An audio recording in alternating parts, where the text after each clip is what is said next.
अस्सलाम वालेकुम, this is me Ayesha नज़ीर और आप देख रहे हैं मेरा digital YouTube channel. So let's start this video of editorial discussion. Today the topic is anti terrorism फतवा। यहाँ बात की गई है कि मैदान जंग में इंसदाद दहशतगर्दी की कोशिशों को बढ़ाने के लिए अब मजहबी दलील का इस्तेमाल किया जा रहा है, जिसमें रियासत की तरफ से बज़ाहिर हमायत हासिल है ताकि अक्सरियत पसंदों की सील्स में से हवा निकाली जा सके। इस सिलसिले में KPK में मजहबी इदारों की नुमाइंदगी करने वाले 16 उलमा ने पीर के रोज़ एक फतवा जारी किया, जिसमें ऐलान किया गया कि सिर्फ इस्लामी मुल्क के सरबराह को जहाद की दावत देने का हक़ है।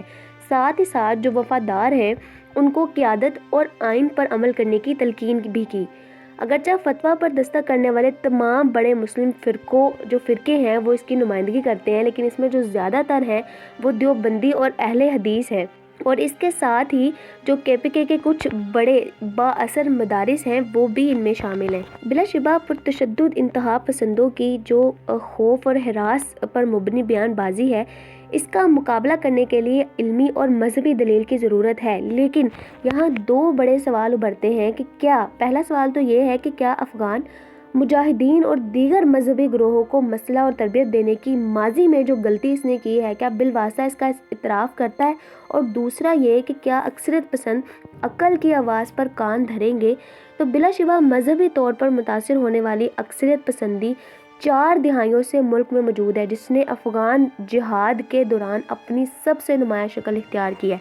हमारी इस्टेब्लिशमेंट के साथ हमारी इस्टेब्लिशमेंट अमेरिका और सऊदीया के ताउन से इस मंसूबे ने सुर्ख फ़ौज को अफ़गानिस्तान से तो भगा दिया, लेकिन इन्होंने पाकिस्तान में बुनियाद परस्ती के बीज बोए। आदि नज़रिया जो शायद सर्द जंग का आखिरी मैदान जंग था, परवान चढ़ा और बाद में रियासत ने ज़ेर इंतज़ाम कश्मीर में भी अच्छी लड़ाई लड़ने के लिए ग्रोहों को स्पॉन्सर्स करने के लिए एक किफ़ायती तरीके के तौर पर इस्तेमाल किया। ताहम जैसा कि बाद के वाक़यात ने इन सारी चीज़ों को सच भी साबित कर दिया। इनमें से बहुत से प्रॉक्सी जो हैं वो ऐसे राक्षसों की सूरत में तब्दील हो गए जो खुद रियासत को हड़प करने की कोशिश कर रहे थे, और जो TTP हैं वो आज इस काबिल एतराज़ नज़रिए के बच्चे हैं।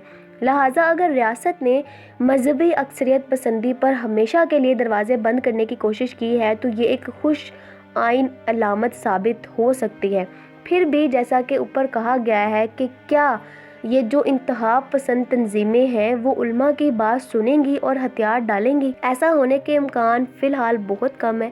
बहरहाल माजी में पाकिस्तान और बैरून मुल्क दहशतगर्दी को गैर कानूनी करार देने के लिए जो उल्मा कराम को शामिल करने की मुतअद्दिद कोशिशें की गई हैं, ये बात वाज़ेह है। लेकिन सख्त गिर जो जंगजू हैं, मतलब जो हार्ड कोर लोग हैं आइडियोलॉजिकल फिगर्स के हवाले से, उन्होंने जहाद के फैलाव को रोकने के लिए रियासती हमायत याफ्ता उलमा की कोशिशों के तौर पर इनको तर्क कर दिया है।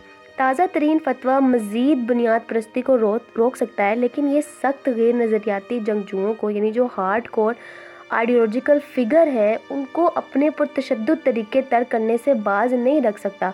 रियासत ने खुद बुनियाद परस्ती को फ़रोग़ देने और जोग्राफियाई सियासी मकासद के लिए अक़ीदे का गलत इस्तेमाल करने की गलती की है।